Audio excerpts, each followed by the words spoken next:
What's up, guys? Back with another video. Talking about Chito Vera. Had a really great performance this weekend. I was blown away by his, that fight and how he went out there. He kind of weathered the storm a little bit. He was hit with some adversity early on, but man, he pulled through. Got the TKO, left high kick, set him up pretty well, and was able to get the finish.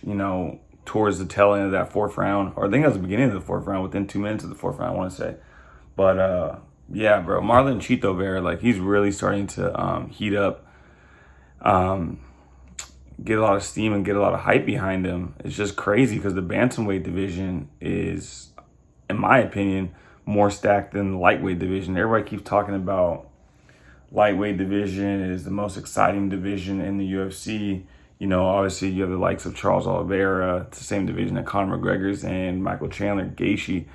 But really, when you look at the bantamweight division, you got Aljamain Sterling, right?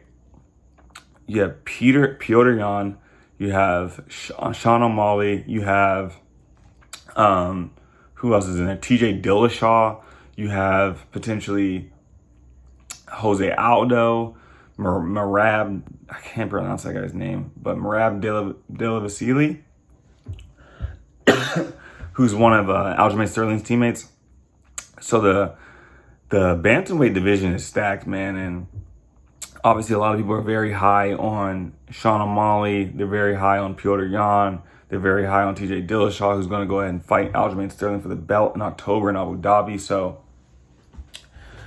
do I think that Chito Vera deserves a title shot? I think he is worthy of a title shot. When you look at it, he's beaten Rob Font. He finished Dominic Cruz, finished Frankie Edgar.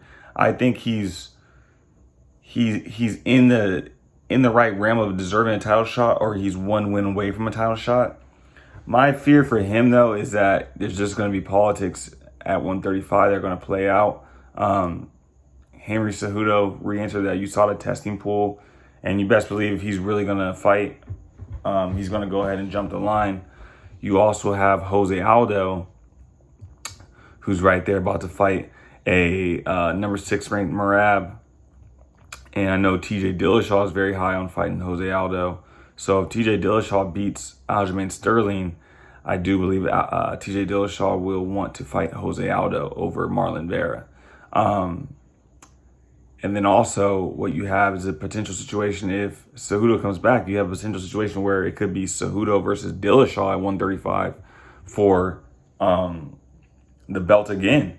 So there's a bunch of different scenarios that have to play out. I do think Marlon Vera is right there knocking on the door. You also have Sean O'Malley. If he beats number 1 ranked Petr Yan, guys, that's huge. If he beats Petr Yan. If he beats number 1 ranked Petr Yan, I find it very hard for the UFC to go, we're going to go with Chito Vera for a title shot. I just knowing the UFC, knowing how they push certain people, and I do think Marlon Vera is very, very marketable. He could potentially be the first UFC champion out of Ecuador, which would be huge for that country, huge for all the Ecuadorian people around the world. But I think if O'Malley is able to beat Petr Yan, I think they would go ahead and give him that nod. I mean, that would be a humongous win, right? Humongous win if he could beat Petr Yan. Another thing to talk about is if Petr Yan beats O'Malley, Petr Yan's still the number 1 ranked contender. And if TJ Dillashaw beats Aljamain Sterling, we're looking at potential TJ Dillashaw versus Petr Yan for the undisputed bantamweight title. So there's a bunch of different things that have to play out at bantamweight, but I do believe that this is the most exciting time. Like, this is the most exciting division, and I'm very excited to see how things shake out in that division. And then, of course, Chito Vera, I got to give my props to him. That guy has made some serious strides.